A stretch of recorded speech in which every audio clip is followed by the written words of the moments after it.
Hey folks, Pat here from DNS, and this Madison area fishing report is current as of May 3rd. Sorry about the late post here. It's just been really busy with everybody getting ready for the opener and yeah, just trying to crank this out. So see if we can sneak it in here quick. Uh, like I said, season opens tomorrow for general inland fishing. They got a thing here on the DNR's website reminding you to make sure you have your license, make sure you wear a life jacket and you're in a boat. So a lot of stuff like that. But yeah, it's a very exciting time. Opens at midnight tonight. So I know a lot of folks get out there and do the midnight thing and fish all night. But I'd say most folks, just get out casually sometime tomorrow. So yes, but that means that the lakes will be busy, the launches will be busy, the trout streams will be busy. So I'd encourage everybody to, just take a deep breath and have a little patience out there and understand that everybody's just out there to have some fun and enjoy the weather and the spring fishing. So yeah, I think we'll all get along better if that happens. So anyway, yeah, should be a great season. Stop in and get whatever you need here at the shop. As far as other stuff goes, if you want to avoid the chaos of opening day, the Southern Wisconsin Trout Unlimited is hosting their Riversmith Fly Casting Clinic at Xander Community Park in Cross Plains. That's the main park that runs right through town, and Black Earth Creek runs right through the middle of it. That's going to be tomorrow, 9 a.m. to noon. If you've ever been interested in learning more about casting a fly rod or trout fishing, there's going to be experts on hand from the club down there teaching folks how to fish. Beginners are especially welcome, but even if you're experienced, you can go down there and maybe get some tips on how to improve your cast. They'll have people in the stream talking about how to read water. Folks from the DNR, I think, will be there with talking about entomology and what trout eat. So it's a great event, a great way to get introduced to fly fishing. And I guess speaking of events like that, the NOR chapter, which is not Southern Wisconsin Trout Unlimited, but our neighbors just to the west and north, Grant County, Iowa County, Lafayette County, they do a lot of great work out there for trout streams, and they're having their annual banquet tonight at Castle Rock Ridge, kind of supper club, bar, whatever you want to call it up there. But yeah, that's out there by Muscadet. I might actually make it out there. For another reason, might actually find myself in that area tonight. So anyway, great group of people. They do awesome work out there on some awesome trout streams. So I encourage everybody to support that. As far as, I guess, one other trout related item, if you're planning to fish Mount Vernon Creek near Donald Park tomorrow, don't. There's going to be a Donald Dash trail run. So a bunch of people running around through there. They probably run through the creek and everything. So anyway, you're going to want to avoid Donald Park tomorrow. Other stuff, I wanted to thank Kyle Zempel for coming in last night and wrapping up our spring seminar series. Kyle gave a great presentation about fishing the smallmouth or Wisconsin River for smallmouth. Kyle guides fly rod, but he also guides people with conventional gear sometimes, and also does trout in the driftless area. But he's really knows his stuff when it's coming to smallmouth on the river. So he gave a great presentation. Wanted to thank everybody that made it out last night. We had a great turnout for that. And, all the people that made it out to all of our seminars. Noah Humfeld, who spoke, kicked things off, always does an awesome job. Dave Rowe from the DNR was in. He did a great job talking about the health of the Madison chain. And, of course, Kyle wrapping things up. So thanks, everybody. We'll be doing seminars again for the winter. So feel free to stay tuned for that. Otherwise, yeah, openers tonight. We got everything here at the shop that you're going to need to get out there on the water. We got all the shelves stocked. We've been working hard to get that stuff up. So swing on in and we can get you set up for opening day. So I think we can get on to the report. I guess we have had some cooler, more seasonal temps this last week, and it's been dry, which is nice after the really good soaking we got last weekend. We have, some nice weather predicted for opening weekend and into next week. So looks like some great opportunities to get out and do some fishing. Generally around the chain, fishing has been good, but game fish season has been closed all week. But folks are definitely still getting out, and the fish seem like they're in a better mood every single day. Panfish bite's been good and getting better in several areas around town and beyond. Catfish action's been good here on the north side. Early season catch and release bass is open, and they've got their pre-spawn feed bag on. All area rivers are running high and dirty, but still fishable. Local trout streams were running pretty dirty all week, but are starting to clear out nicely and should be about perfect by this weekend, really. So lots of great ways you can spend the opener. Up here on Cherokee, we have a glitch in my computer. There we go. Up here on Cherokee, we've been hearing about some crappies moving in there. A few more crappies, some nice ones mixed in there, and some nice bluegills coming out of there. Bass action up there has been pretty good, but it is difficult to keep the your lure away from the many small pike that lurk around in there. But action's been good up that way, down to 113 Bridge. Catfish is still the star of the show down there. Folks are getting some nice big cats coming through there, using cut bait as the most popular bait, but also some crappies mixed in and some white bass down there too. So some great opportunities for a lot of different kind of fish there. Not sure why the map is being glitchy right now, but there we go. And yeah, but otherwise, generally on Mendota, with game fish season being closed until tonight, nobody's been chasing walleye or pike, but catch and release bass has been good. Like I said, a lot of those fish being caught up shallow in a lot of places around the chain. Folks that are chasing bass are doing good on chatterbaits, lipless crankbaits, and Ned rigs. If you're looking for any fish this time of year, shallow water is where you're going to want to start. I've heard about fish in North Bay, Mendota County Park, Marshall Park, Spring Harbor, University Bay, and over to Tenney here. And I guess speaking of Tenney, since the locks over there below the locks have been closed, they will be open as of midnight tonight. And I know that's a very popular spot. Folks line the banks over here chasing fish. So that's also a great opportunity to get out and enjoy opening day.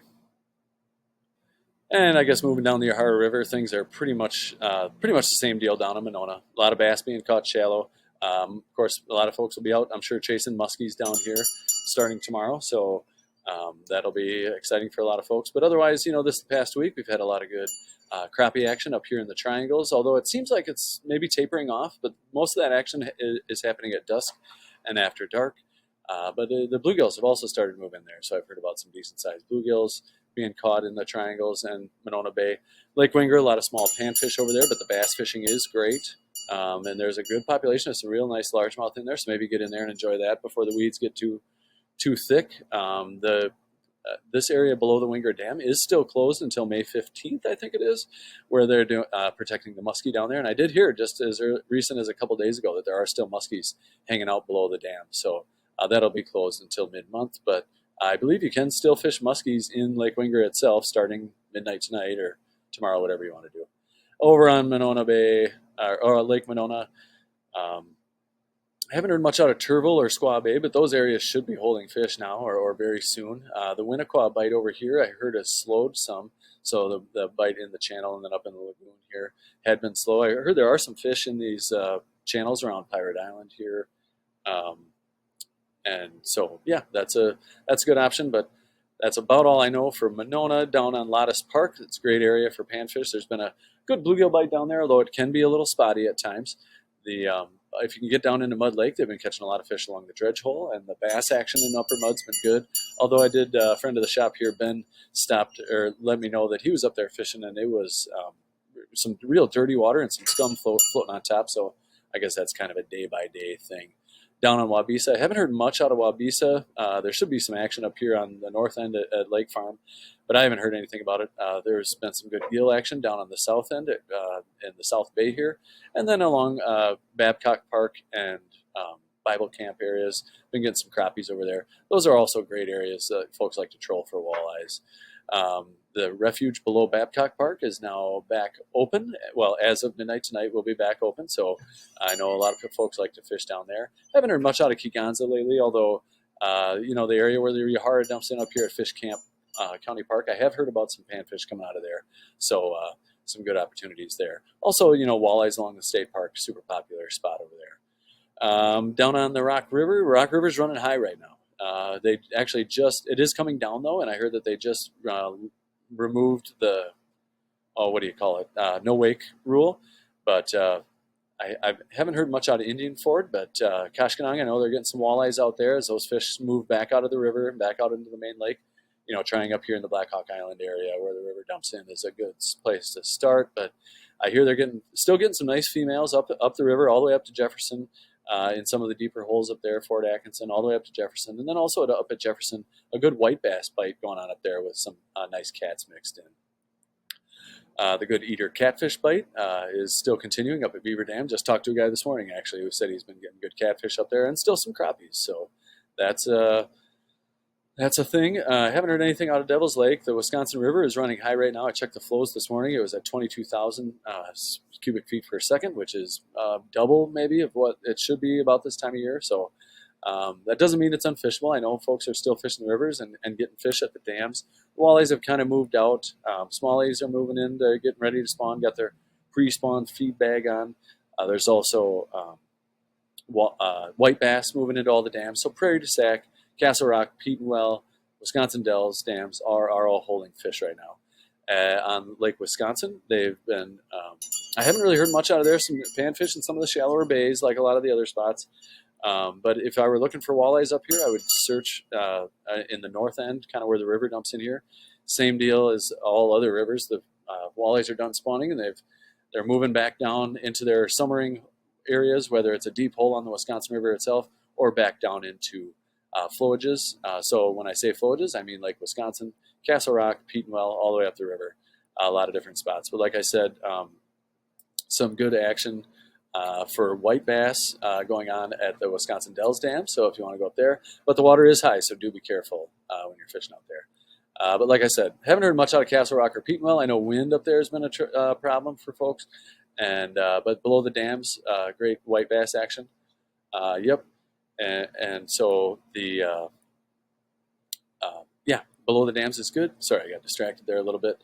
If you go to over to the Mississippi, the water is also high over there, but the walleye action is done. Perch is done. White bass are picking up, and smallies are spawning in rocky areas. So find them. You maybe find them at wing dams, anywhere you can find some rocky areas. But actually, I don't know that they're spawning yet. They got pre-spawn anyway, so they're hungry. I guess over to Milwaukee. The steelhead's done. The looked like the tributaries were coming back down nicely after the rain we got last weekend, and they should be at pretty close to normal flows. But the steelhead run is basically done. Smallmouth are moving back in there. Some of those, like the Milwaukee River, has a good smallmouth and some good pike action to be had over there. Out on the Big Lake, the main action is on the coho salmon, moving up east coast from Kenosha up to Racine, and I've heard up to Port. And they're going to continue to move up that east coast as that water starts to warm. So that's always a great fishery and a delicious fish to eat. I heard about white bass is running in the Fox River over the Lake Winnebago area. And yeah, I guess otherwise around town as far as trout fishing goes here. Of course, catch and release trout season, it will be over as of midnight tonight, so you can keep fish if you like. I really have noticed a lot of anglers have a tradition of trout fishing for the opener. In fact, it might be the only day a lot of people get out, but it will be a very busy day on some of the trout streams tomorrow. I promise you that. Creeks have been running high and dirty most of the week, but we dodged a bullet by not getting the forecasted rain that we were supposed to get yesterday. So streams, I would think, should be in pretty prime conditions for opening weekend. If you do find dirty water, just head upstream to find some clearer water. On the spinning gear side of things, over Pala Countdown or crappie size tube jig, Panther Martin spinner or small spoon can be super effective. But if you want to toss meat, you can starting tomorrow. So it's hard to beat drifting a red worm under a bobber through runs and tailouts. Otherwise, for fly anglers, woolly buggers and nymphs are popular and effective all times of the year. I've been seeing a lot of caddis out popping off. Blue-winged olives as well, so you're going to want to make sure you want to have those nymphs in your box and the dry versions of those in case you run into a hatch. Speaking of hatches, I wasn't really sure what I was going to talk about tonight, but Kyle last night was saying that he has been running into some cranefly hatches out there, so I figured let's talk about craneflies. It seems a little bit early for me. This is really more of like I feel like they first start showing up in June, but if Kyle says he's seen them, then they're out there. So craneflies are those giant looking, they look like giant mosquitoes from like a dinosaur movie. But they're totally harmless, and they're a cool bug, actually. The nymph form of them, you can see they're pretty large compared to a lot of the stuff I talk about on the Happy Fly Day feature. But here we have the dry fly version of that. Can also be very effective, and you'll see fish oftentimes coming up to those. I guess that pretty much does it for the report. I do want to thank you all for tuning in. I wish you a happy opening day, and I want everybody to behave themselves out there. And I want to wish everybody, good luck. Thanks for tuning in. Stop into the shop for anything you need. Post your comments and catches below, and we will talk to you next week. Happy opening day, everybody.